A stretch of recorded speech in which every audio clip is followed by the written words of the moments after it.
Hey everyone, my name is Chandradeep Singh. Welcome to Bhishma GS. आज हम discuss करेंगे history के टॉपिक टीपू सुल्तान पर, जो कि आजकल विवादों में बना हुआ है।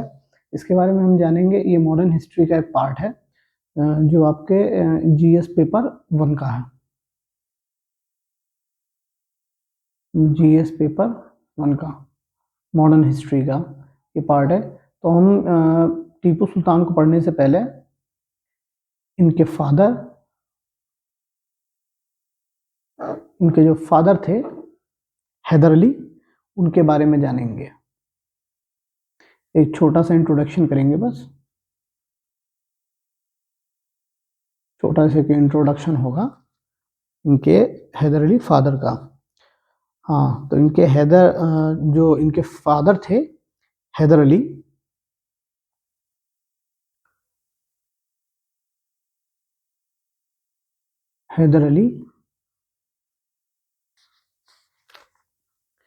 ये बोडियान के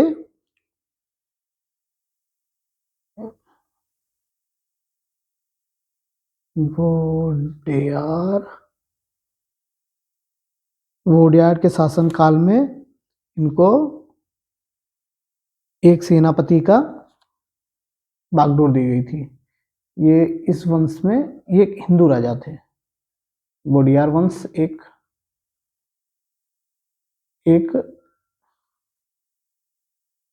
हिंदू वंश था, ये याद रखिएगा। ये हिंदू वंश था एक। इन्होंने हैदर अली को सेनापति बनाया था। कहाँ का सेनापति थे ये?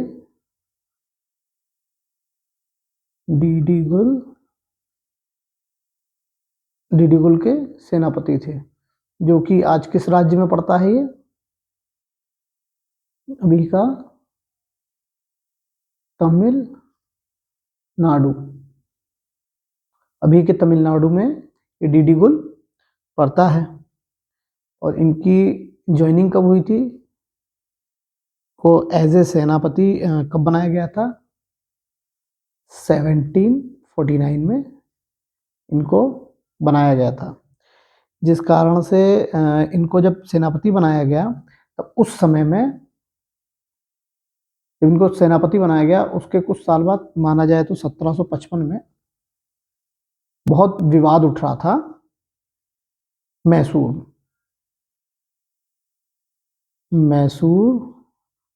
की राजधानी श्रीरंगपट्टम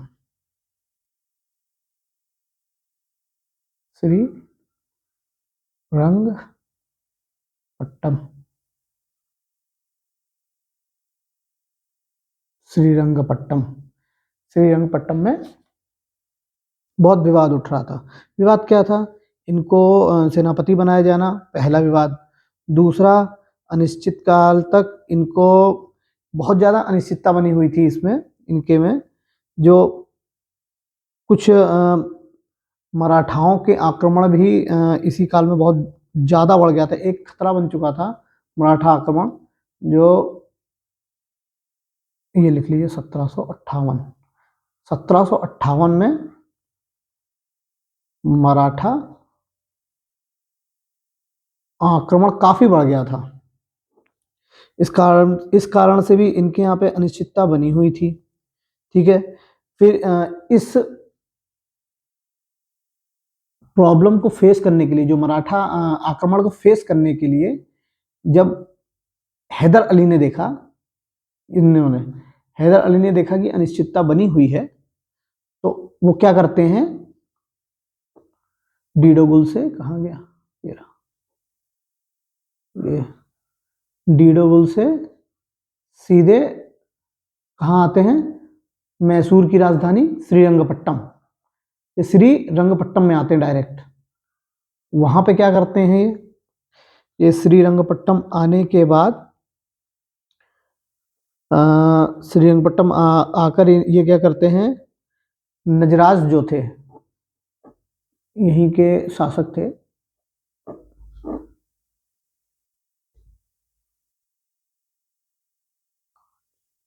नजराज,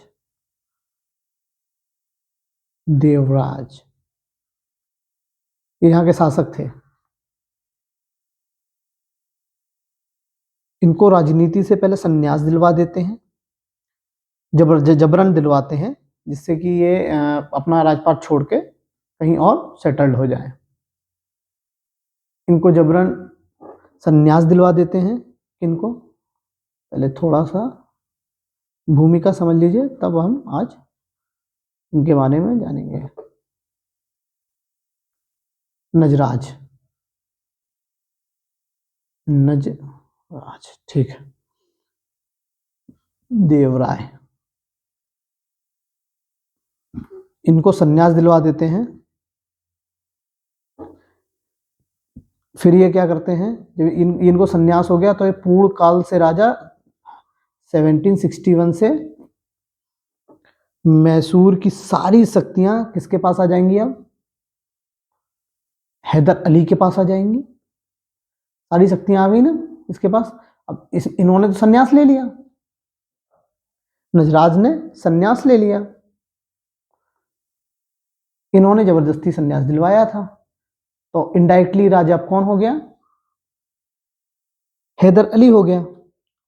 ये हैदर अली जब गद्दी पर बैठा मैसूर की गद्दी पे जब बैठा, तब उसने ये देखा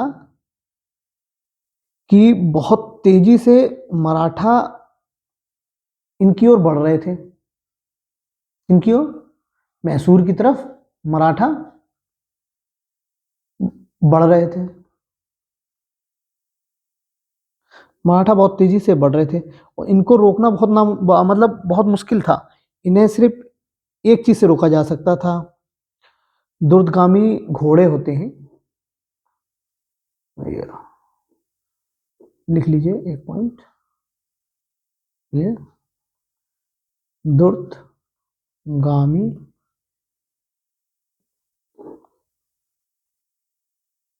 घुड़सवार, गुड़, ये जो घुड़सवार हैं, ये इनको मराठाओं को रोक सकते थे। मराठाओं को रोकने के लिए इनकी हेल्प इनको चाहिए थी। अब ये क्या करते हैं, अब इनके पास तो कोई ऐसी सेना थी नहीं और ना कि इनके पास कोई ऐसी कोई व्यवस्था थी, तो ये क्या करते हैं, फ्रांसीसियों को बुलाते हैं अपने पास। अब ये बुलाएंगे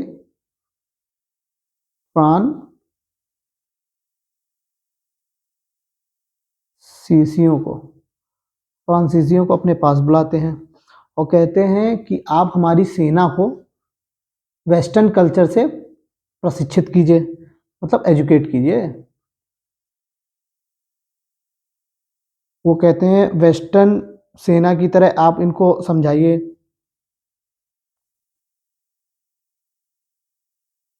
ठीक, अब ये आएंगे, इनको प्रशिक्षित करेंगे, इनको घोड़सवार किस तरह फायरिंग करते हैं सारा काम ये डिडुगुल में करेंगे।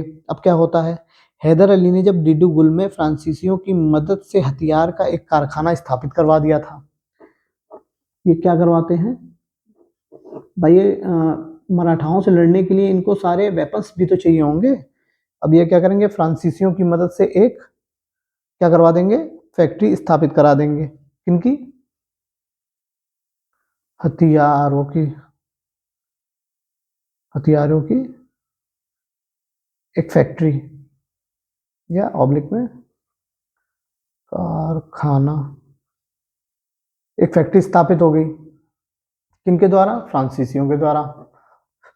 कौन, किसने करवाई? हैदर अली ने करवाई।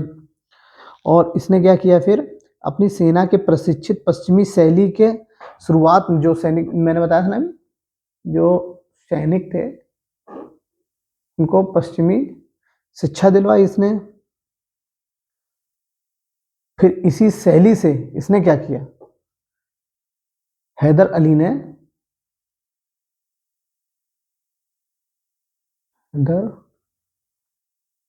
ने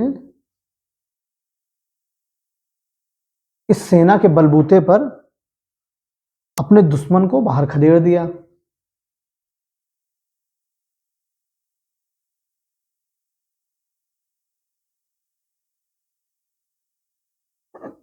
बाहर खदेड़ खदेड़ दिया, बाहर खदेड़ दिया, क्योंकि इनकी शिक्षा मतलब इनके सैनिक क्या हो गए थे, शिक्षित हो गए थे। अब ये क्या करते हैं, अब अपनी इस श्रेष्ठता को देखते हुए, अपने सैनिकों के इस कौशल को देखते हुए, कौशल को इन्होंने देखा कि अब मेरे सैनिक जो हैं तैयार हो चुके हैं पूरी तरह। अब ये क्या करेंगे, अब अपना विस्तार करेंगे, अपने क्षेत्र का विस्तार। अब इसका एक नियति बन गई कि अपने क्षेत्र का विस्तार करने की। हाँ, तो अब अपने इस क्षेत्र का विस्तार करेंगे। सबसे पहले इन्होंने क्या देखा, लिख लीजिए, डोड बल्लापुर, डोड बल्लापुर कौमा में सेरा बेदनूर, सेरा बेदनूर,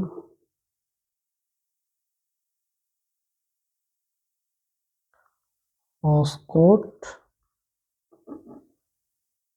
हॉस्कोट।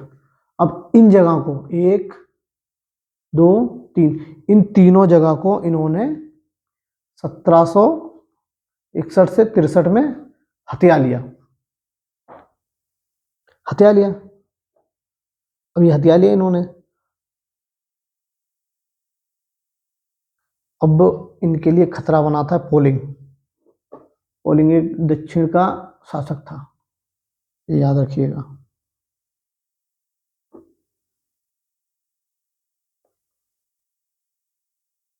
पोलीगर, पोलीगर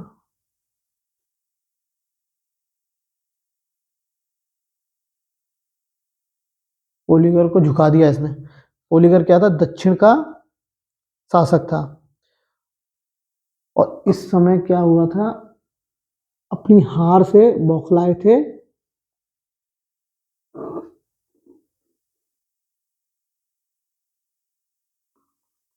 मराठा, अपनी पानीपत की हार का बदला लेना चाहते थे। ठीक है, ये अपनी हार का बदला लेना चाहते थे। कैसे कैसे, इन्होंने क्या किया, लिख लीजिएगा, सन जरूर लिख लीजिएगा। 1764, 1766 तथा 1771 में मराठा क्या करते हैं, हैदर अली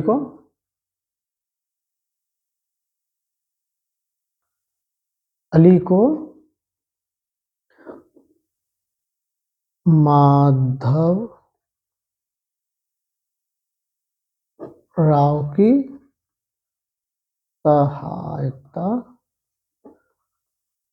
सहायता से हरा देते हैं। ठीक, अब ये हार गए, इस समय ये हार जाते हैं, और इस समय शांति की संधि की जाती है। इसमें क्या करेंगे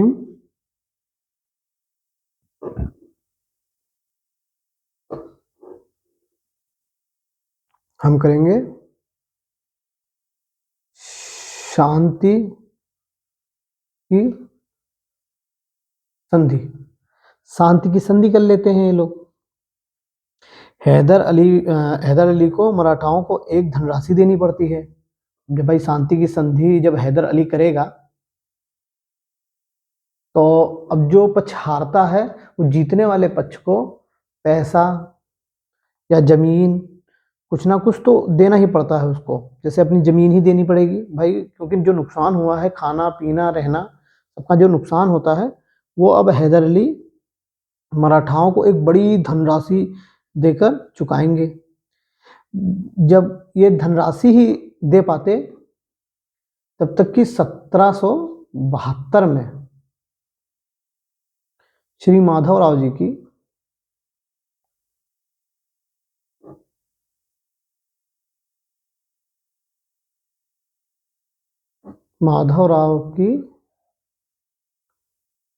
क्या हो जाती है, मृत्यु हो जाती है।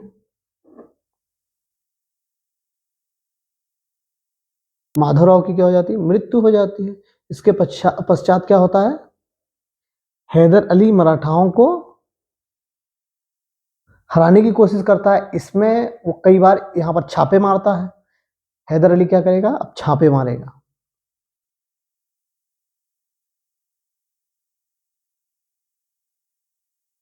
छापेमारी करेगा, क्योंकि इसको डर किससे था, माधवराव जी से। अब वो तो रहे नहीं, वो हट गए। अब क्या करता है, अब ये युद्ध लड़ता है दोबारा से मराठाओं से। हैदर अली अब दोबारा से युद्ध लड़ेगा। और युद्ध कैसे लड़ेगा, युद्ध लड़ेगा भी, जीतेगा भी। अब ये युद्ध कितने दिन चलेगा, 1774 से 1776 तक ये युद्ध लड़ता है। 1776 तक युद्ध लड़ता है।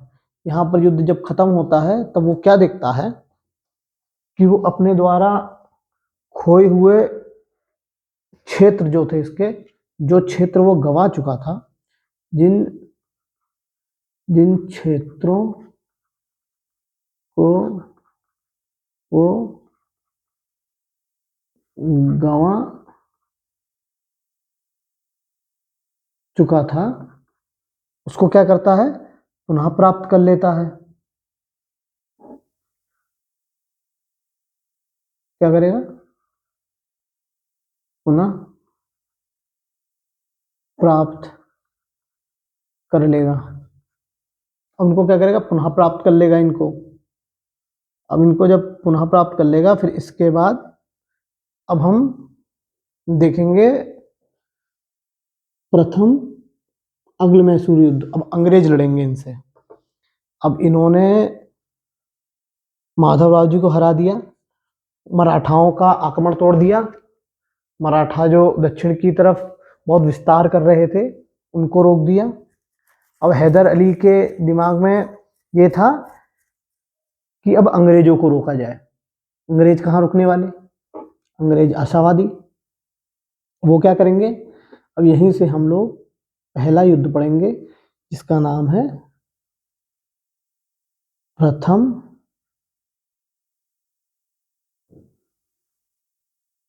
आंग्ल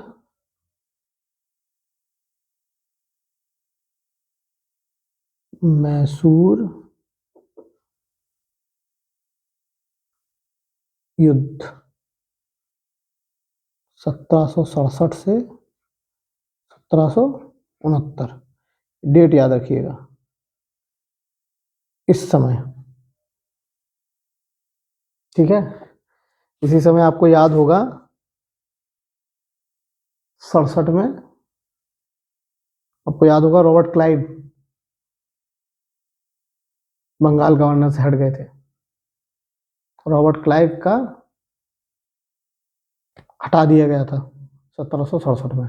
और अब अगला जो मैसूर युद्ध लड़ेंगे, उसमें अंग्रेजों की तरफ से लीड कौन करेगा,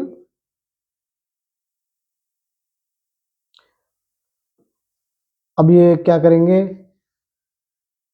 किसी ना किसी तरह निजाम, जो इनके विस्तारवादी रवैये हैं, उनको दबाने की कोशिश करेंगे। अंग्रेजों से भी हाथ मिलाएंगे, मजबूरी है इनकी। अब सुनिए, बंगाल में अपनी सुगमता और सफलता को देखते हुए ये क्या करेंगे, अंग्रेज सैनिकों की शक्ति को लेकर थोड़ा सा अस्वस्थ हो जाएगा। इसको क्या लगेगा, हैदर अली को, अंग्ल माने अंग्रेज समझिएगा, अंग्ल माने अंग्रेज, मैसूर, मैसूर माने हैदर अली, अब समझिएगा, मैसूर जिसकी राजधानी श्रीरंगपट्टम है, इसका मतलब ये समझिएगा।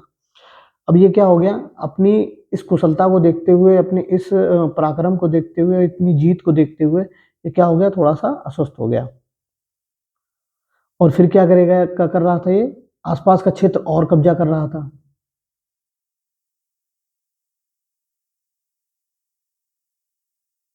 आसपास का क्षेत्र विस्तार, विस्तार करना शुरू कर दिया था इसने। अब क्या हुआ, जब ये विस्तार ही कर रहा था, यहीं से पहले अंग्ल मैसूर युद्ध की शुरुआत मानी जाती है। कैसे, इन्होंने कहा था जब ये जो निजाम हुआ करते थे हैदराबाद के,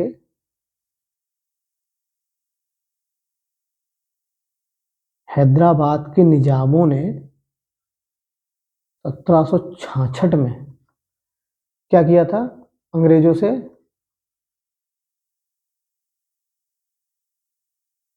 से एक संधि की थी, जिसमें यह था कि अंग्रेज क्या करेंगे, अंग्रेज निजामों को, मतलब ये जो निजाम्स हैं हैदराबाद के, लिख दूं, जो ये निजाम, इन्हें अवसरवादी निजाम भी बोलते हैं। इन निजामों को हम क्या बोलते हैं,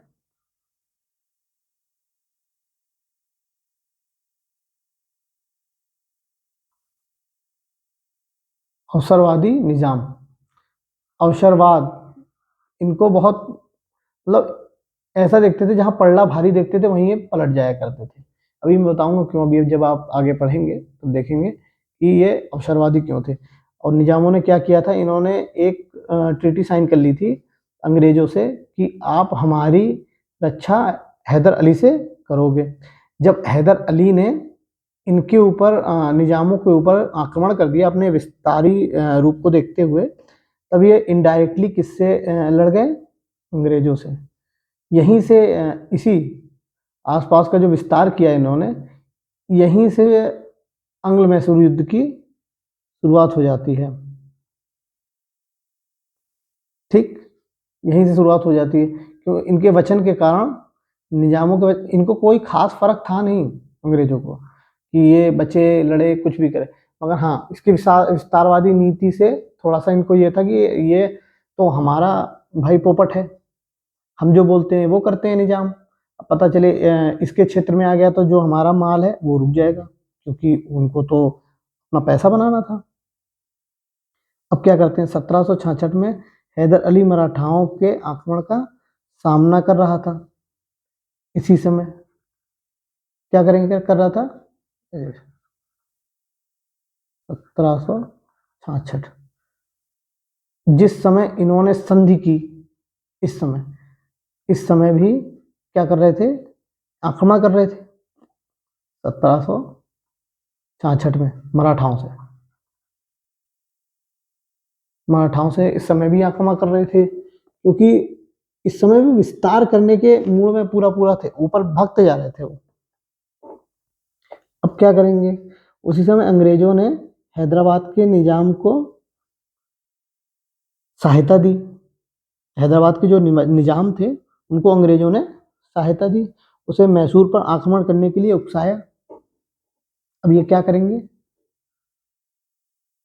मैसूर पर आक्रमण करने के लिए अंग्रेजों ने उकसाया। अब क्या है, उकसाया। अंग्रेजों ने ये कहा कि देखो अब हैदर अली धीमे धीमे हमारी तरफ बढ़ता आ रहा है और अभी इस समय वो बिजी है, क्या कहते हैं, मराठाओं में बिजी है। अब आपके पास एक सॉफ्ट पॉइंट बनता है कि आप क्या कीजिए, उनके ऊपर अटैक कर दीजिए।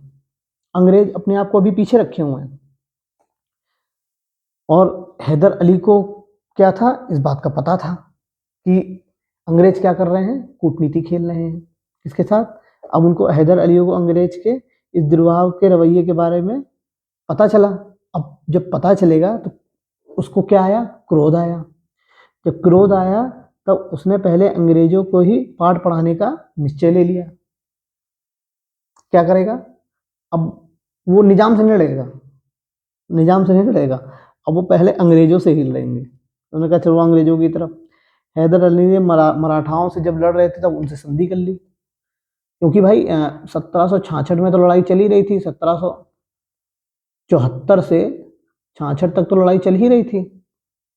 और यहाँ पर जब वो लड़ने में बिजी था तब तक निजामों से सेटिंग कर ली अंग्रेजों ने, निजामों से सेटिंग कर ली अंग्रेजों ने। और निजाम से कहा कि जाओ अटैक करो इनके ऊपर। जब वो अटैक करने आए तब वो समझ गए, अटैक करने चले नहीं थे तब तक ये समझ गए थे हैदर अली कि ये अंग्रेज गेम खेल रहे हैं। हैदर अली ने फिर क्या किया, कहा कि देखो भाई हम दोनों आपस में लड़ रहे हैं, यहाँ तीसरा आदमी लड्डू खा रहा है, तो हमको क्या करना चाहिए। मराठाओं ने कहा कि अब हमें संधि करनी चाहिए। अब क्या करेंगे ये, हैदर अली और मराठा क्या करेंगे, संधि करेंगे। संधि संधि कर ली किसकी सहायता से। अब ये संधि किसी की सहायता से होगी ना, किसकी सहायता से, महफूज खां। महफूज खां की सहायता से इन्होंने क्या किया, संधि कर ली। अब अंग्रेजों को सबक सिखाने, जब संधि हो गई, अब अंग्रेजों को सबक सिखाने हैदर अली किधर भागता है, कर्नाटक की तरफ। कर्नाटक पर गया, इसने आक्रमण कर दिया। अंग्रेजों ने हैदर अली और निजामों के साथ क्या किया, लड़ाई की। जब वो लड़ने गए थे निजाम, तो निजाम के साथ भी इन्होंने अपना गठबंधन कर लिया था। कहा कि हम दोनों भी देखो, हम दोनों संधि कर लेते हैं, हम दोनों क्या करेंगे मिलके अब इनसे लड़ेंगे अंग्रेजों से, क्योंकि तुम्हें भी चूतिया बना रहा है, हमें भी चूतिया बना रहा है अंग्रेज, चलो हम लड़ते हैं, ठीक है। अब क्या करेंगे, हैदर अली और निजाम कब लड़ेंगे, लिख दूं क्या, ठीक है, निजाम व हैदर हैदर अली दोनों साथ मिलकर अंग्रेजों से लड़ेंगे। कब, 1767 में। तारीख देख रहे हैं आप, सितंबर में 1767 में यहां लड़ाई हो रही है, ठीक। 1766 में ऊपर संधि कर लिया मराठाओं से, ठीक। जब ये क्या हुआ, जब जब भाई लड़ाई हुई तो इसमें हैदर अली हार गए, हैदर अली हार जाता है। और अब पता चलता है कि अवसरवादी निजामों ने क्या कर लिया, पाला बदल लिया। अब क्या करेंगे, ये दोनों पाला बदल लेंगे भैया। अब उनको तो भाई चाहिए था कि हम हार गए, अब हम पाला बदल के दोबारा से अंग्रेजों की गोद में बैठ गए वो। फिर क्या होता है, 1768 में अंग्रेजों ने ये 1700 ये निजाम क्या करेंगे, 1768 में निजाम क्या करेंगे, अंग्रेजों के साथ संधि कर लेंगे। 1768 में निजाम अंग्रेजों के साथ संधि, अंग्रेजों के साथ संधि करेंगे। कौन, निजाम, निजाम, ठीक। निजाम और अंग्रेजों की संधि हो जाती है 1768 में। अब क्या करेंगे, इस धोखे का सही जवाब देते हुए एक बार फिर अंग्रेज पर आक्रमण कर दिया। किसने, हैदर अली ने। इस भाई अब धोखा खा गया ना ये। निजामों ने क्या कहा था कि हम तुम्हारा मरते दम तक साथ देंगे, वो देखा कि हम भैया हार गए, तो वो क्या हो लिया, अंग्रेजों के साथ हो लिया। अब ये धोखा था बहुत बड़ा है उसके साथ। अब इसने कहा कि मैं भाई अब इस धोखे का क्या लूंगा, बदला लूंगा। बदला कैसे कर लूंगा, फिर दोबारा से आक्रमण, इसने अंग्रेजों पे दोबारा आक्रमण कर दिया। अब क्या करेगा, दोबारा आक्रमण कर दिया जो उसने उसने मल्लौर में, मुंबई में आई प्रशिक्षित जो अंग्रेजी सेना की टुकड़ी थी ना, उसको बुरी तरह हरा दिया। हैदर अली ने, हैदर अली ने क्या किया, जो सेना की टुकड़ी आई हुई थी मैंगलोर में, हाँ लिख दूं, यहाँ लिख दूं, मैंगलोर में जो सेना की टुकड़ी थी कि टुकड़ी को बुरी तरह पराजित किया। सुनते रहिएगा, क्या किया, बुरी तरीके से इसको पराजित कर दिया। अब 1769 में अंग्रेजों ने हैदर अली की इस शर्त पर क्या किया, मद्रास की संधि। अब इसको जरा मोटे मोटे अक्षरों में लिख लीजिएगा, मद्रास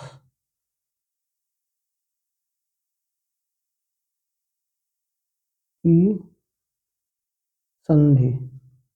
ये किसका परिणाम थी, ये परिणाम थी निजामों से धोखा खाए हैदर अली की और अंग्रेजों के द्वारा बनाई गई संधि की। कैसे, निजाम और अंग्रेज एक हो गए थे, अभी अभी अभी मैंने बताया। अब क्या किया इन्होंने, अब इस बात पे वो नाराज हो गया। कौन, हैदर अली। हैदर अली जब नाराज हो गया तब इसने क्या किया, 1769 में दोबारा से अटैक कर दिया। ठीक है, किस पर, अंग्रेजी सेना की टुकड़ी पर। कहां पर, मंगलौर में। मंगलौर कहाँ है, बंबई में। ठीक, वहां पर इसने क्या किया, अटैक कर दिया। फिर जब इन्होंने अटैक किया, उसका परिणाम ये बनी मद्रास की संधि कर ली इन्हें। मद्रास की संधि कर ली, मतलब इस संधि के अन्य शर्तों के अतिरिक्त सारे जितने भी खर्च थे, पैसे थे, जमीनें थी, जुर्माने थे, सब अंग्रेजों ने क्या किया, हैदर अली की शर्त मान लेते हैं। इस संधि के द्वारा हैदर अली की सारी शर्तें मान लेते हैं और कहते हैं हम आपको जुर्माना भी देंगे, जुर्माना जुर्माना भी देंगे, वो अपनी भूमि का हिस्सा देंगे। मगर असलियत में ऐसा नहीं था। अंग्रेजों को क्या चाहिए था, थोड़ा सा ब्रेक, थोड़ा सा ब्रेक चाहिए था। ये मात्र कुछ समय के लिए ये संधि थी।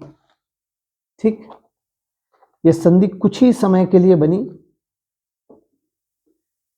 इनको ब्रेक चाहिए था कि भैया ठीक है, जो तुम कह रहे हो हम मान लेते हैं इस बात को, तुम जो कह रहे हो वो सही है, हम सारी शर्तें मानने को तैयार हैं। मगर अंग्रेजों ने क्या किया, ये ज्यादा देर तक नहीं चला। यहीं पर पहला अंग्ल मैसूर युद्ध खत्म हो गया।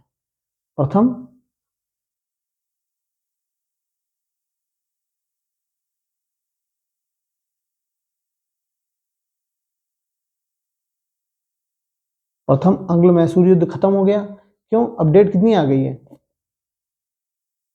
1769 आ गई ना, खत्म हो गया। क्योंकि मैंने आपको पीछे बताया था ना, ये देखिए,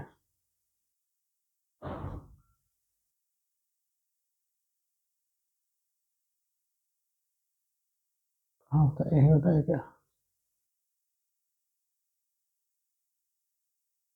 ये रहा, देखिए 1767 से 1769 तक। अब खत्म पहला मैसूर युद्ध। अब हम शुरुआत करेंगे द्वितीय अंग्ल मैसूर युद्ध की।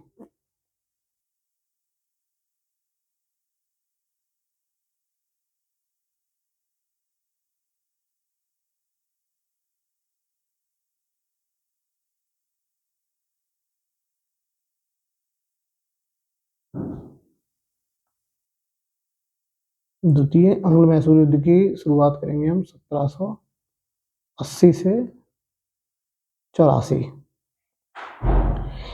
पृष्ठभूमि सुन लो इसकी क्या थी। इसकी पृष्ठभूमि बन गई थी 1771 में ही। 1771 में ही इसकी पृष्ठभूमि बढ़ चुकी थी। ठीक, कैसे बनी थी? जब हैदर अली ने संधि की थी, इसके बाद इसको आधा टुकड़ा दिया नहीं था, जैसे बात हुई थी ना, हम आधा आधा बांट लेंगे फलाना, ये चुपचाप बैठे थे। अब क्या करते हैं कि 1771 में मराठा मैसूर पर क्या कर देंगे? अटैक कर देंगे। कैसे? मद्रास की संधि की शर्तों के अनुसार अंग्रेजों को हैदर अली की सहायता करनी चाहिए थी, मगर नहीं की उन्होंने।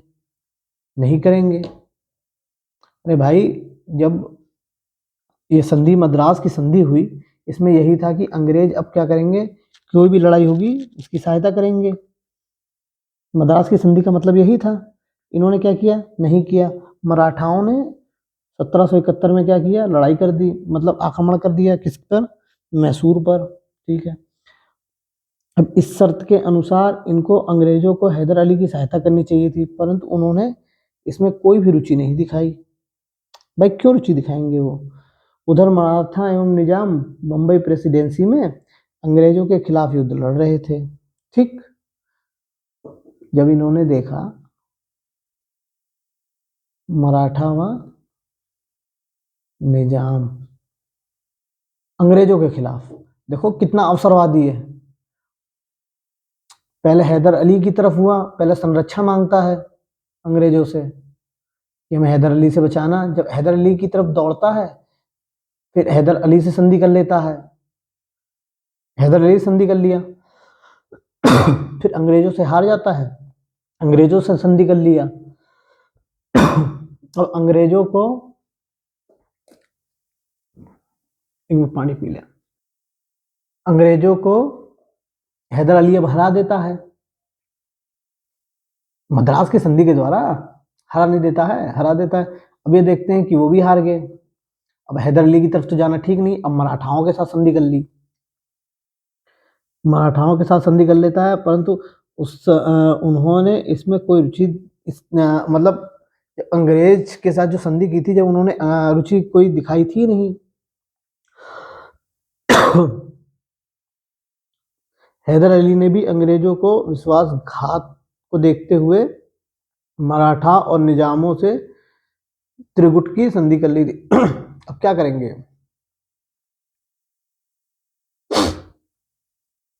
हैदर अली अब इन दोनों से संधि करेगा। इसने इससे कर ली कि भाई तू दुश्मन, दुश्मन का दुश्मन दोस्त होता है। अब इसने कहा देख भाई, देखो भाई, तुम्हारा भी शत्रु अंग्रेज, तुम्हारा भी शत्रु अंग्रेज, और हैदर अली मेरा भी शत्रु अंग्रेज। हम तीनों के शत्रु अंग्रेज। अब हम क्या करेंगे? हम देखो आपस में नहीं लड़ते हैं, हम क्या करेंगे? त्रिगुट संधि। त्रिगुट संधि किन लोग के बीच हुई थी? मराठा निजाम और हैदर अली। हैदर अली कहा जाए तो कहाँ? मैसूर का, मैसूर। ठीक, अब क्या करेंगे?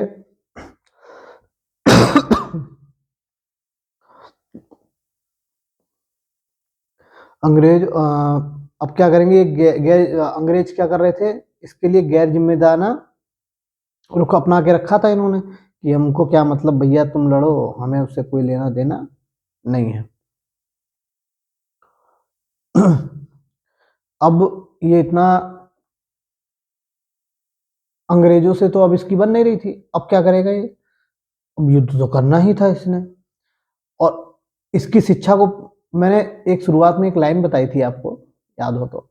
शुरुआत में मैंने बताया था ना कि इसने फ्रांसीसियों को बुलाया था, कहा था कि हमारी सेना को प्रशिक्षित करे।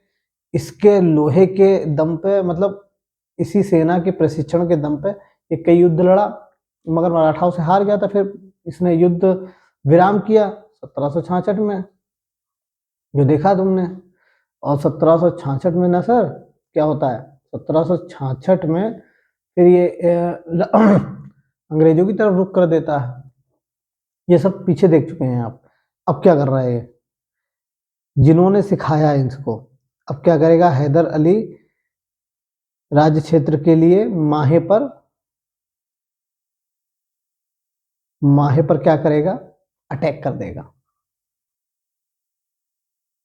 अटैक कर देगा माहे पर अटैक कर दिया। माहे पे कौन रहता था? माहे के क्षेत्र किसका था? फ्रांसीसियों का।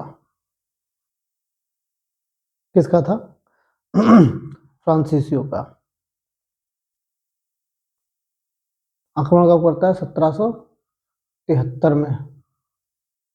1773 से कुछ याद आ रहा है? 1773 से 1773 में रेगुलेटिंग एक्ट आया था, याद आया? वारेन हेस्टिंग हमारे गवर्नर जनरल बने थे 1773 में। डेट याद रखिए बस, ये तुम बाद में बताएंगे आपको।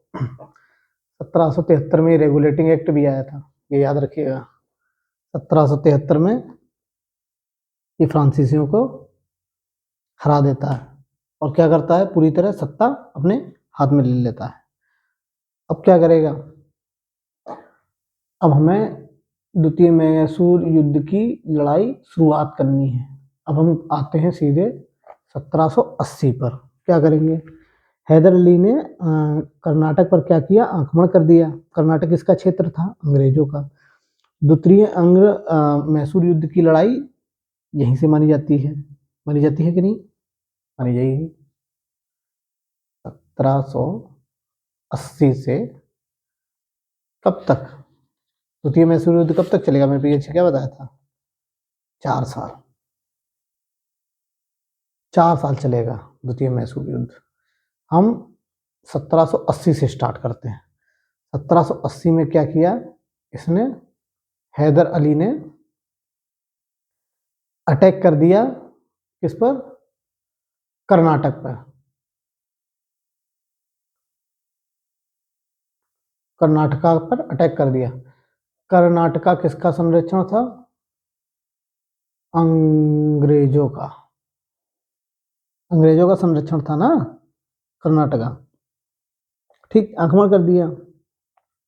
यहीं से युद्ध मतलब द्वितीय अंग्ल मैसूर युद्ध का स्टार्टिंग मानी जाएगी। ठीक है। हैदर अली ने अंग्रेज जनरल बैली को कर्नाटक के मैदान में बुरी तरह से हरा दिया था। जनरल बैली कौन थे? सेना प्रमुख थे।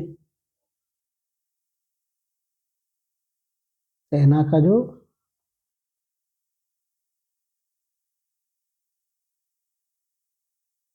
नाम लिखते रहिएगा। बैली को क्या करेंगे? ये हरा देते हैं। कहाँ हराते हैं? इन्हीं की धरती कर्नाटक पर, कर्नाटक में ये बेली को, जनरल बेली को हरा देंगे। कर्नाटका, कर्नाटका में, ठीक, कर्नाटका में बुरी तरीके से हरा दिया इन्होंने। अब क्या करेंगे? अब ये अंग्रेज एक फिर, ये कौन सी हार थी इनकी? बहुत शर्मनाक हार होती है इनकी, शर्मनाक कह लेना, क्योंकि इतनी बुरी तरह इनके घर में आके निपटा के कोई चला जाए तो हम लोग कितना बुरा लगेगा। ठीक, अब यहां से एंट्री होगी वारेन हेस्टिंग की। वारेन वारेन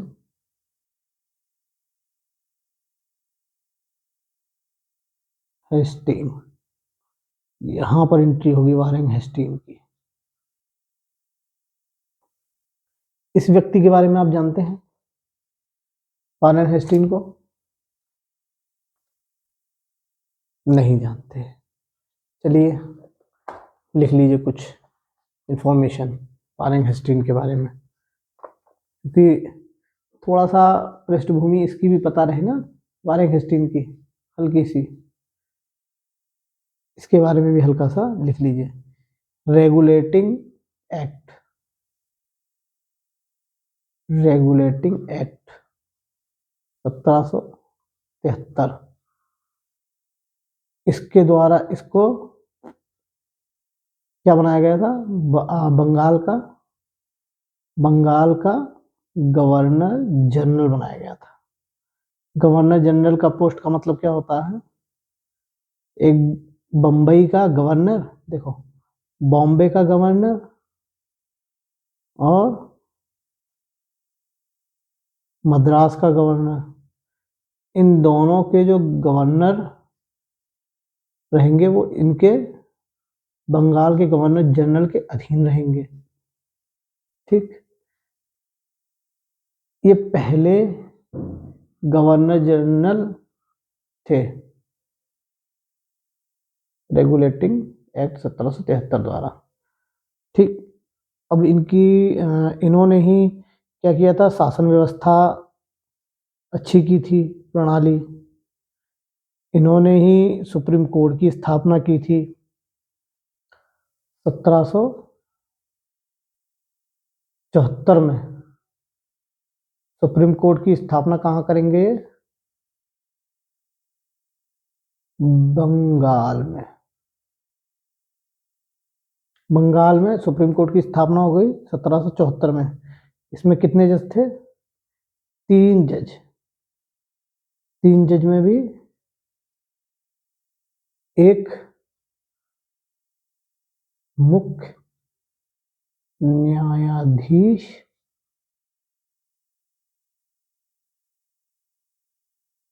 और बाकी 3 न्यायाधीश, ओ सॉरी सॉरी सॉरी, 4 जज, 4 जज, एक ये 3 ये, तो कितने हो गए? 3 एक 4, ठीक, 4 जज थे। और इसी ने क्या किया था? जो निजी कंपनी खोल के रखी थी लोगों ने अपने अपने स्वार्थ के लिए, अपनी अपनी कंपनी खोल के रखी थी कुछ, जो जैसे जो ईस्ट इंडिया कंपनी थी वो घाटे में उस समय चल रही थी, बहुत घाटे में चल रही थी, वाकई में घाटे में बहुत थी, क्योंकि वहाँ के लोग आकर यहाँ पर अपनी अपनी कंपनी खोल लिए थे, अपना अपना प्रॉफिट कमा रहे थे। जब देखा उन्होंने, भाई लोन की भी अर्जी डाली जा रही है कि हमें लोन चाहिए, हमें कंपनी चलाने के लिए, हमारे पास पैसे नहीं है, फिर देख रहे हैं कि वर्कर तो बहुत रिच थे, बहुत रिच, बहुत ज़्यादा मतलब पैसा कमा रहे हैं, खा रहे हैं। तो जब इसको अपॉइंट किया गया, इसने देखा अरे ये तो प्राइवेट कंपनियां भी खुली हुई हैं यहाँ पे, और इसकी पता बिल्कुल था ही नहीं ब्रिटिश गवर्नमेंट को कि वहाँ पर और भी प्राइवेट कंपनियां खुल गई हैं, लोगों ने अपनी अपनी खोल ली हैं, अपना अपना सामान बेच रहे हैं, हमारे तक तो कुछ पहुंच ही नहीं रहा है पैसा। तब क्या करते हैं ये? सारी निजी कंपनियों को ये बंद करा देंगे। निजी व्यापार में क्या करते हैं, प्रतिबंध लगा देंगे। अब क्या करेंगे, प्रतिबंध, प्रतिबंध लगा देंगे। प्रतिबंध लगा दिया। ये प्रतिबंध कब किया गया, 1781 में।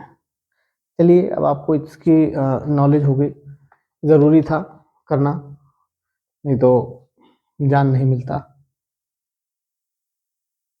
न्याय प्रणाली वगैरह जानना बहुत जरूरी था। चलिए ठीक है, आगे बढ़ते हैं। द्वितीय मैसूर युद्ध पे ही फिर से लौटते हैं हम, क्योंकि भाई इसका नाम आया वारेंगस्टीन का, तो इसके बारे में जानकारी बहुत जरूरी थी। हम लोग कहाँ थे, हाँ हम लोग पीछे लिखना पड़ेगा यार, अंग्रेजों की लड़ाई देख रहे थे। हाँ 17, ठीक है, 1780 में। ठीक, चलिए शुरू करते हैं। अब क्या करेंगे, ये इसकी कूटनीति काम आएगी, क्योंकि बहुत राजनीतिज्ञ था। कौन, वारेंगस्टीन। वारेंगस्टीन एक बहुत बढ़िया ब्रिलियंट आदमी था। इसकी कूटनीतियां बहुत अच्छी थी, कूटनीतिक चाल इतनी इसकी बहुत अच्छी थी। अब क्या करेगा, निजाम, देखो निजाम और मराठा, निजाम, मराठा और ये खुद मैसूर, मैसूर माने हैदर अली। ठीक, अब ये तीनों एक साथ थे। अब वारेंगस्टीन तो ये जान गया था कि भैया जब तक ये तीनों साथ हैं, इनको हराना बहुत मुश्किल है। अब क्या करेगा, अब चाल देखो, निजाम को पहले उठाया, बहुत सॉफ्ट कॉर्नर था भाई, क्योंकि ये किसी की भी गोद में निजाम बैठ जाया करते थे हैदराबाद के। जहां देखा कि हाँ हाँ तुम मुझे बचा लोगे, ठीक है हम तुम्हारी गोद में बैठ गए, अच्छा अच्छा तुम बचाओगे, तुम तुम्हारी गोद में बैठ गए। इनका यही एक काम था निजामों का, कि जहां देखा जिधर वजन उधर भजन, समझे, यही इनका काम था। अब निजाम निजाम क्या किया, अंग्रेजों ने क्या किया इनके लिए, एक गुंटूर, गुंटूर की थोड़ी सी जमीन, मतलब गुंटूर दे दिया इनको पूरा पूरा, इससे मैसूर से काट के गुंटूर दे दिया, और इससे कहा कि आप हैदर अली से आप अलग हो जाओ। ठीक, इसने कहा कि अब हैदर अली से अलग हो जाओ। मराठों में एक थे संध्या भोसले, लिख दें,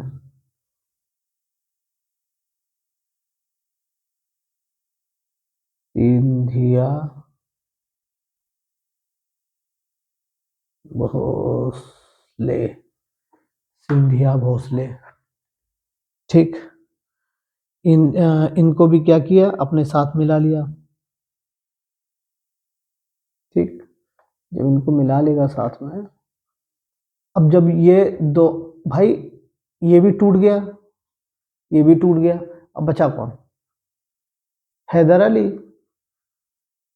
जब हैदर अली बचा, तब क्या होगा, 1780 में, 1780 में एक नए जनरल बने थे, आयर कूट, आयर आयर कूट, लिख लो दोबारा से,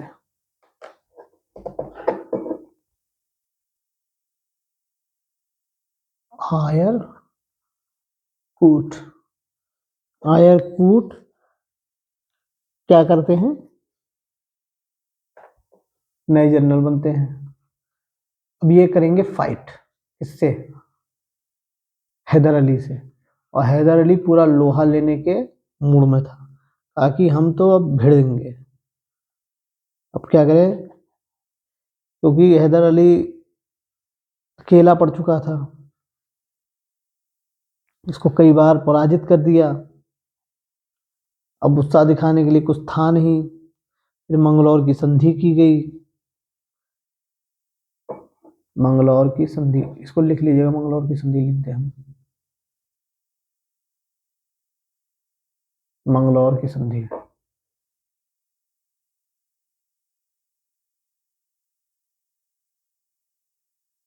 देखिए सीरीज वाइज ही चलना ठीक रहेगा। मंगलौर की संधि, मंगलौर की संधि हो जाती है। मंगलौर की संधि होती कब है? 7 दिसंबर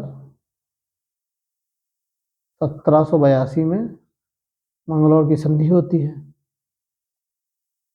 और इसी समय हैदराबाद की मृत्यु हो जाती है। मतलब लो, हैदराबाद कह रहा हूँ, हैदर अली की, हैदराबाद, हैदर अली की मृत्यु हो जाती है। और यही समय है 1782, जब अब एंट्री होगी टीपू सुल्तान की। टीपू सुल्तान की एंट्री होगी। और इनका पूरा नाम लिख लेना पहले, सुल्तान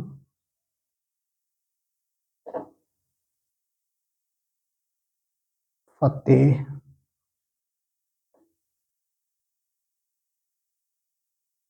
अली साहब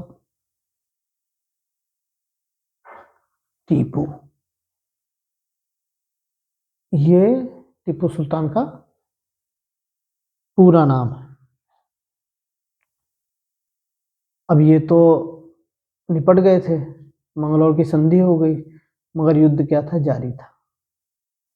जब जब युद्ध जारी था, तो अब कौन पार्टिसिपेट करेगा? टीपू सुल्तान। टीपू सुल्तान युद्ध को क्या करेगा? जारी रखेगा। ये युद्ध 1784 तक चला। अंग्रेज अब इस युद्ध को आगे लड़ना नहीं चाहते थे।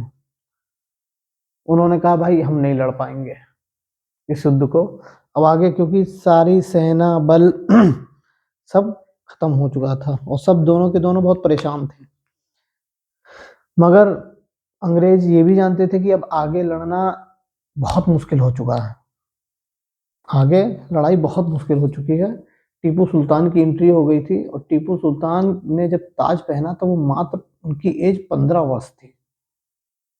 मगर युद्ध में बहुत कौशल था उनको, बहुत अच्छे थे वो युद्ध में, उनको सारी नॉलेज थी युद्ध की। तो ये जो संधि देख रहे हैं आप, 1784 में यही संधि हो जाती है, 1784 में। और फिर क्या होता है, ये एक दूसरे के जो भूमि छीनी होती है इन्होंने, अंग्रेजों ने और वो हैदर अली ने, वो एक दूसरे को लौटा देते हैं। इस संधि के तहत कहते हैं कि बस अब आगे आगे क्या होगा? आगे तृतीय अंग्ल मैसूर युद्ध होगा।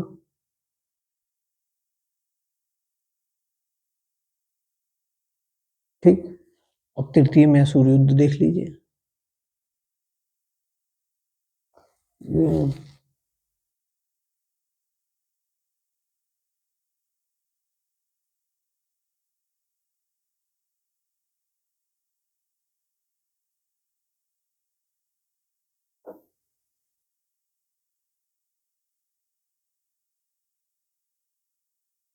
तृतीय अंग्ल मैसूर युद्ध 1790 से 1792 में।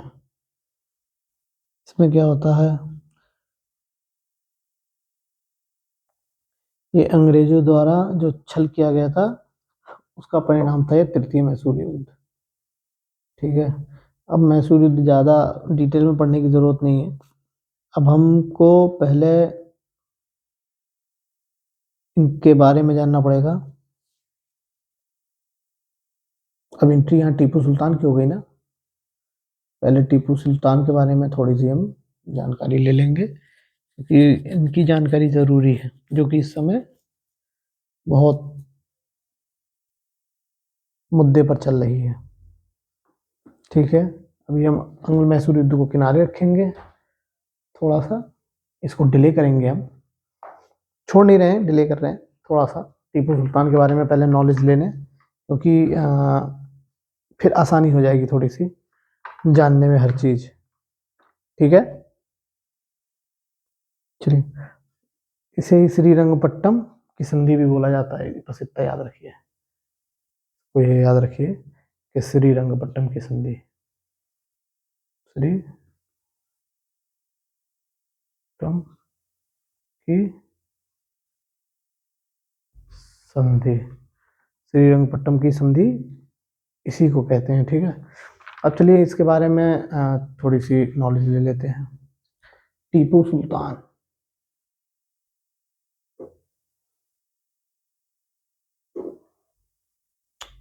इनका जन्म कब हुआ था? 10 नवंबर 1750 में इनका जन्म हुआ। कहाँ पर? इनका जन्म हुआ देवन हल्ली में। ठीक, जो और इस समय कहाँ है? बेंगलुरु में, बेंगलुरु में। ठीक, बाकी आपको पता ही है हैदर अली के पुत्र थे ये, हैदर अली इनके पिता थे, उसको पता ही है। 1782 में मैसूर की सत्ता संभाली, आपने देखा ये भी 1787 में कैसे ये मैसूर की सत्ता संभालते जब इनके पिता का देहांत हो जाता है। ठीक है, आपने भी देखा ही, मैंने बताया भी। अब लोगों का कहना ये है कि टीपू सुल्तान एक बहुत शिक्षित राजा था।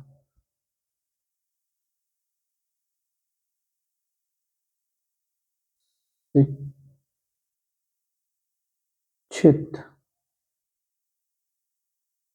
ठीक है, शिक्षित, बहुत एजुकेटेड आदमी था यार ये, बहुत ज़्यादा पढ़ा लिखा समझदार आदमी था। ये राइटर लिखते हैं। ठीक, ये 14 से 15 साल की उम्र में राजगद्दी पे बैठा था। 14 से 15 साल की उम्र में ये राजगद्दी पे बैठा था, और इसको भाषाएं सुन जान लीजिए कितनी आती थी इनको भाषाएं, इसको कई भाषाएं आती थी। अंग्रेज उर्दू ये जानता था, हिंदी ये जानता था, समझ रहे हो? उर्दू, हिंदी और थोड़ी बहुत इंग्लिश, वेस्टर्न कल्चर से बहुत ज़्यादा प्रभावित था ये, यूरोपियन से बहुत ज़्यादा प्रभावित था ये। जब लड़ाई वड़ाई हुई तब इसने क्या किया, अंग्रेजों के आधुनिक तरीके जो थे उनको अपनाने के लिए इसने लोग बुला लिए वहाँ से कि आओ बताओ क्या क्या था। अब इनके सुधार सुन लो क्या क्या थे।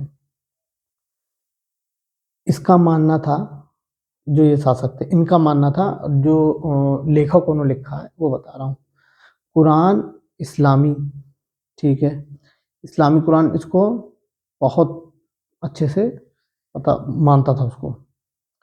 न्याय शास्त्र, भाषाएं, दर्शन में इनको बताया गया है। विज्ञान का बहुत अध्ययन करता था ये, इसको रॉकेटरी मैन भी बोलते हैं।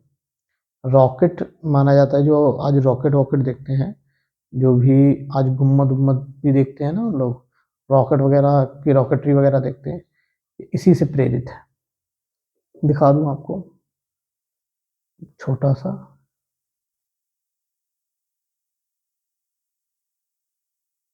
इधर गया भाई,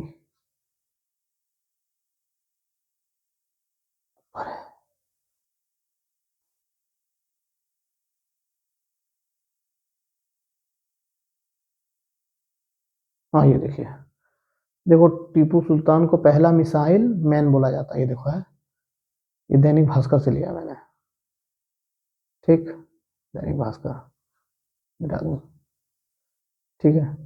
इसको टीपू सुल्तान को पहला मिसाइल मैन बोलते हैं। टीपू सुल्तान ने 18 साल नहीं,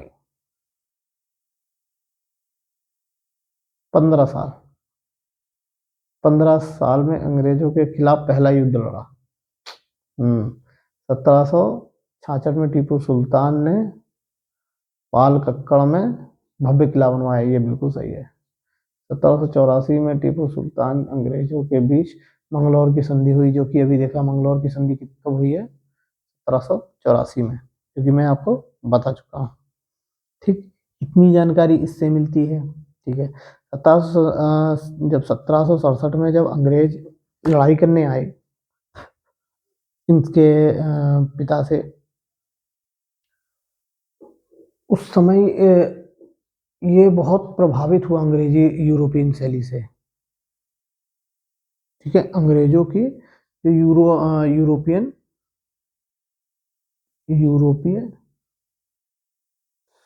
संस्कृति से बहुत प्रभावित था ये। इसने क्या किया, रियासत में आधुनिकीकरण करना शुरू कर दिया। और 1782 में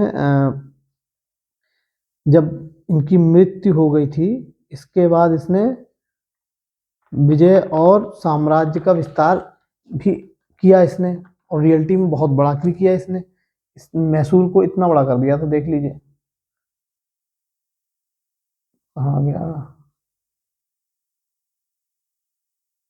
ये देखिए, ये है मैसूर, यहाँ पे कर दिया था, ये रहा मैसूर, ये देखिए, ये देखिए, ये है मैसूर, ये देखिए मैसूर, ये रहा, इतना बड़ा कर दिया था मैसूर को, देख रहे हो, इतना बड़ा कर दिया था।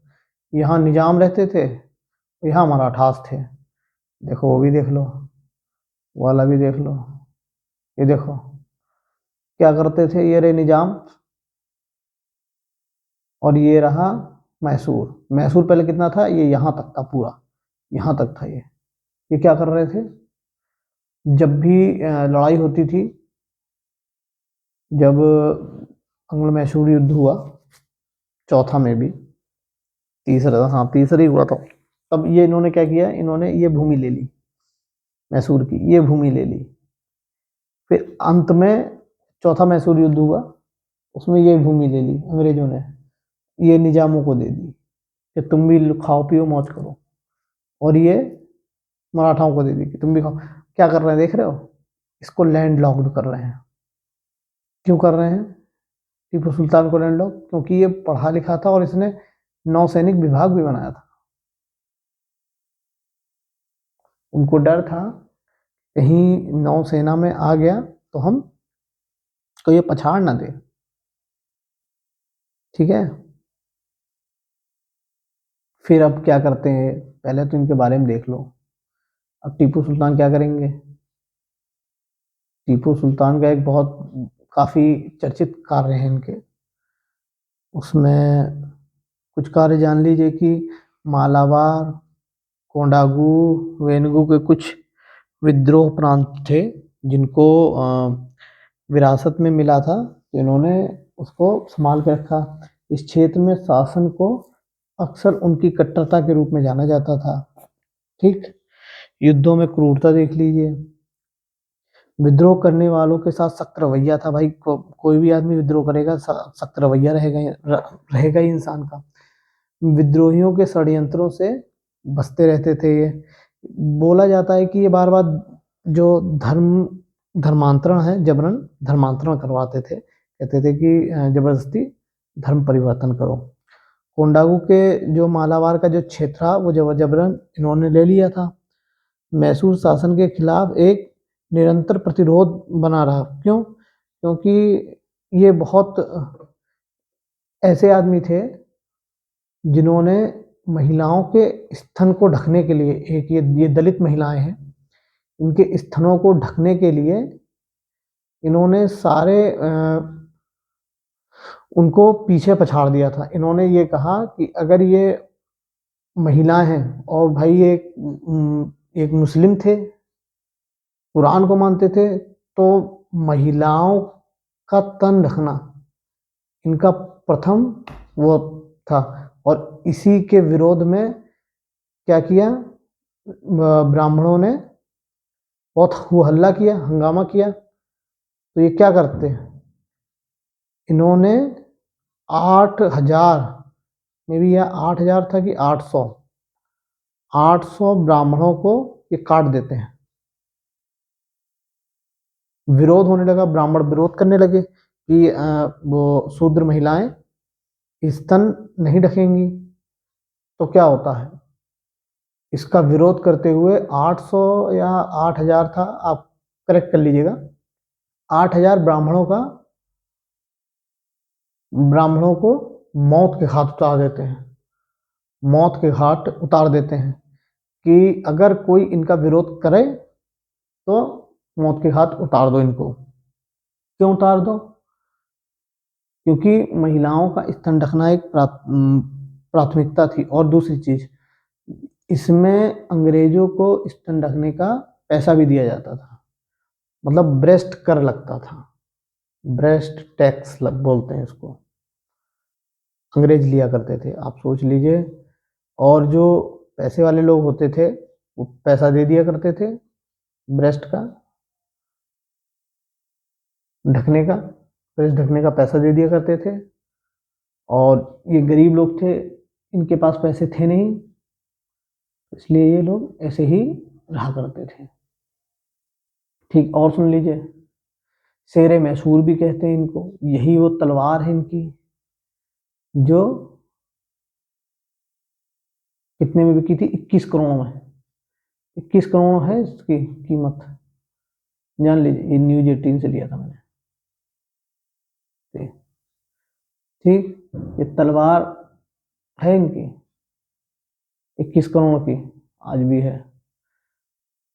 और सुन लीजिए मंदिरों का, 156 मंदिरों को जमीन और गहने दान दिए थे इन्होंने। ठीक है, 10,000 सोने के सिक्के मंदिरों को दान दिए थे। ठीक है, इन्हें रॉकेटरी मैन भी बोला जाता है, रॉकेटरी विज्ञान का भाई इन्होंने बनवाया था, इन्होंने गोले वोले भी बनवाए थे।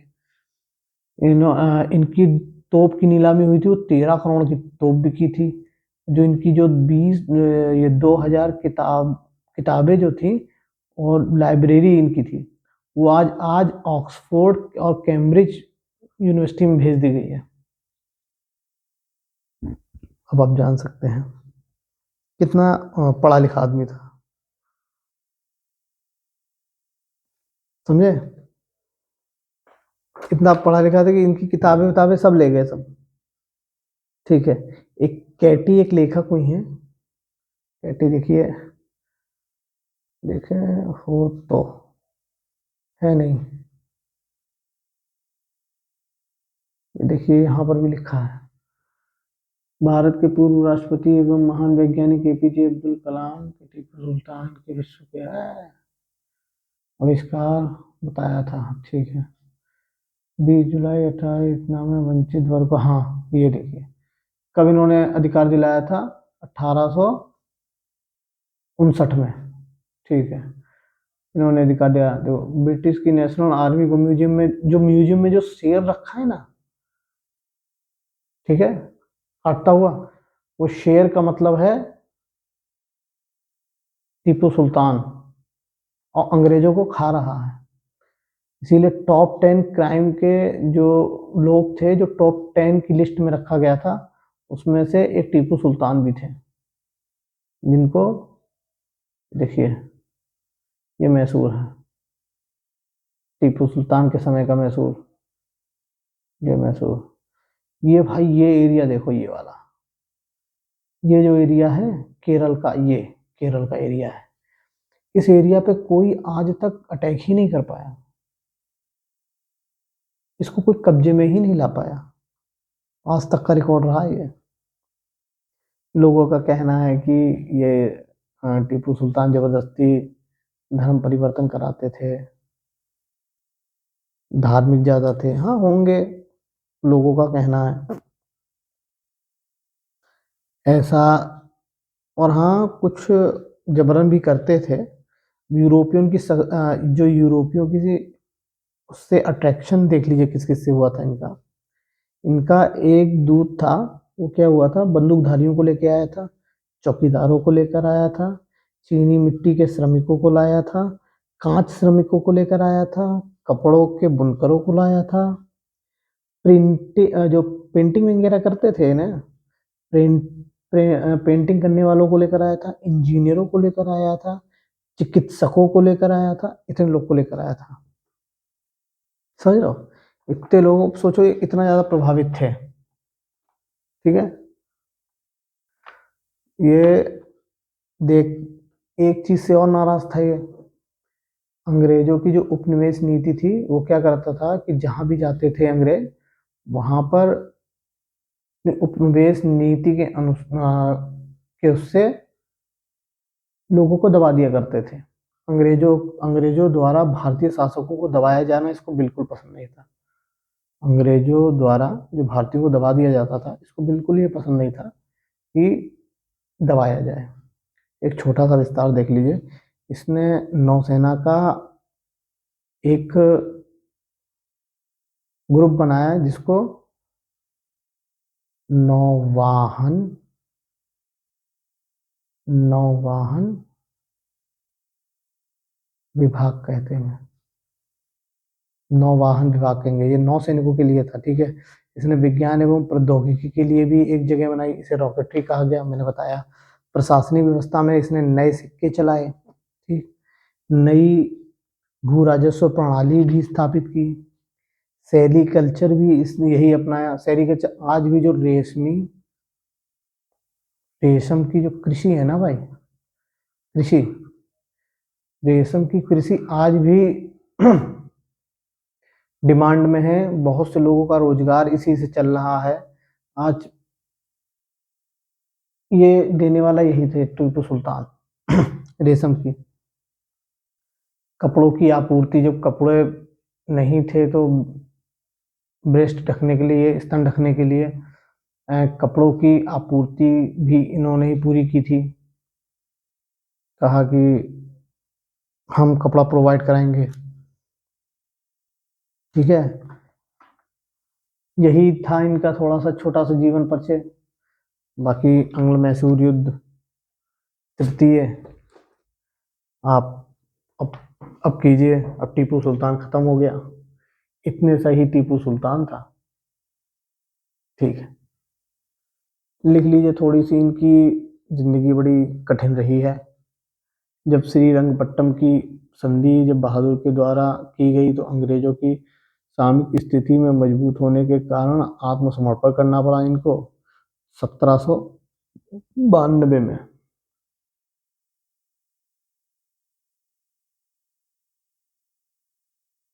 1792 में, हाँ ये रहा, 1792 में इनको आत्मसमर्पण करना पड़ा।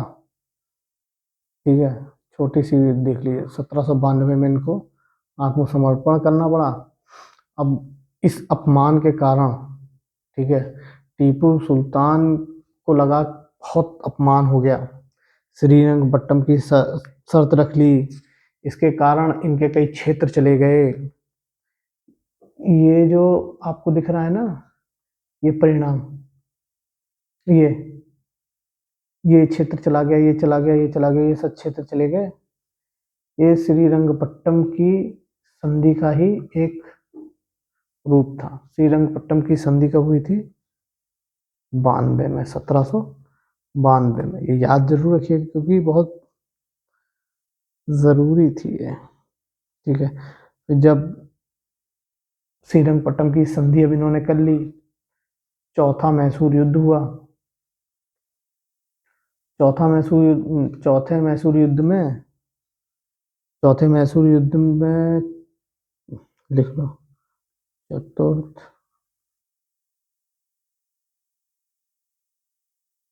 आंग्ल मैसूर 1799 से 1799 तक कब? ये मई तक, ये मार्च में स्टार्ट, मार्च से मई तक में खेल खत्म कर दिया।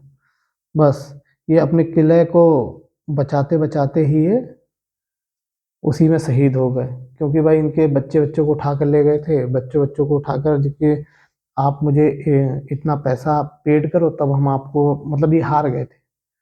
चौथा आंग्ल मैसूर युद्ध अंग्रेजों से ये हार गए थे। इन्होंने कहा कि आप हमें पेमेंट कीजिए जो हमें पैसे का ह्रास हुआ है, वरना हम आपके बच्चों को हम ले जाएंगे, जब आप पैसा पेड करेंगे तब हम आपके बच्चों को आपको लौटाएंगे।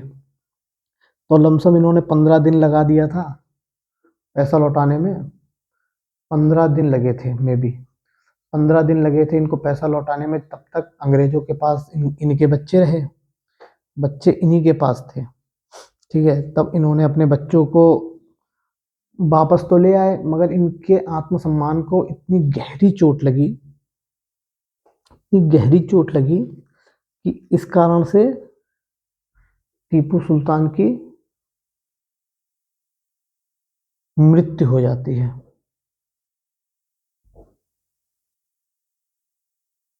ठीक, इनकी टीपू सुल्तान की मृत्यु हो जाती है इसी को देखते हुए। बस आज के लिए इतना ही, और मुझे लगता है कि अब सारे कॉन्सेप्ट आपके क्लियर हो गए होंगे, कोई प्रॉब्लम रही नहीं होगी, क्योंकि मैंने शुरू से अंत तक सब बता दिया है। यूपीएससी से लेके एसएससी तक इतना ही डिमांड करता है, इससे ज़्यादा ना कहीं किताब में दिया है ना कोई बता पाएगा। ठीक है, तो आज के लिए इतना ही। Thank you for watching. Please channel को लाइक और सब्सक्राइब करते रहें और दोस्तों में शेयर जरूर करें। Thank you.